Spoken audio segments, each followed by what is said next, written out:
자, 오늘의 메인 뉴스입니다. 미국이 부정선거 수사를 시작을 했습니다. 아직 이 정보기관과 수사기관의 수장들이 전부 자리를 갖추지 않은 상황인데 굉장히 빠르게 속도전이 진행되고 있는 것 같습니다.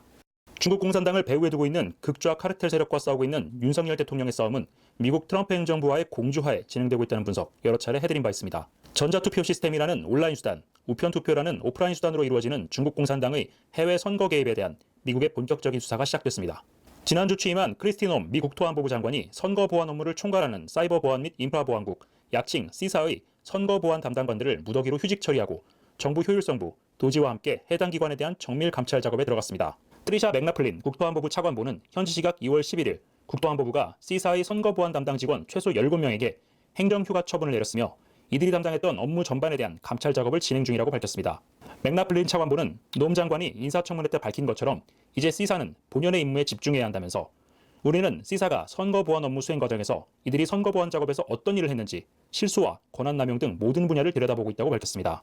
이와 관련해 놈 장관은 지난 주말 CNN에 출연해 정부 효율성부 직원 중 보안 허가가 없는 인원도 국토안보부 네트워크에 접근할 수 있도록 허용했으며 이는 감찰 작업의 일환이라고 밝혔는데요.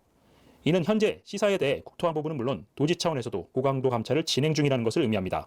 버지니아주 알링턴에 본부를 두고 있는 시사는 국토안보부 산하기관으로 미국의 사이버 보안 업무를 총괄하는 조직인데요. 트럼프 대통령이 대규모 부정선거가 있었다고 주장한 2020년 미국 선거에서 전산 보안을 약화시키는 데 상당한 역할을 했다고 의심받은 바 있습니다. 당시 트럼프 대통령 측 변호인단은 시사가 전자투표 시스템에 비인가 프로그램이 접근하는 것을 묵인했고 이 과정에서 많은 수의 트럼프 표가 바이든 표로 바뀌었다고 지적했는데요.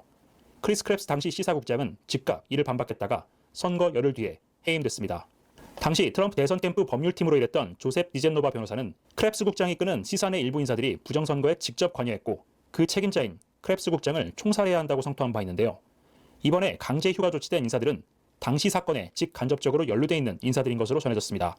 미국이 이번 감찰을 통해 전자투표 시스템에 대한 외부 개입 사실을 확인할 경우 지난 11일 변론에서 국정원에 의해 선거망 외부 침입이 가능한 것으로 확인된 한국 선거 시스템의 무결성 문제도 다시 도마 위에 오르게 될 것으로 보이는데요. 높은 지지율을 바탕으로 정의 구현에 나선 트럼프 대통령처럼 우리 윤석열 대통령도 힘을 얻을 수 있도록 지지율 결집을 위해 우리 국민들이 더 힘을 내서 투쟁해야 하겠습니다.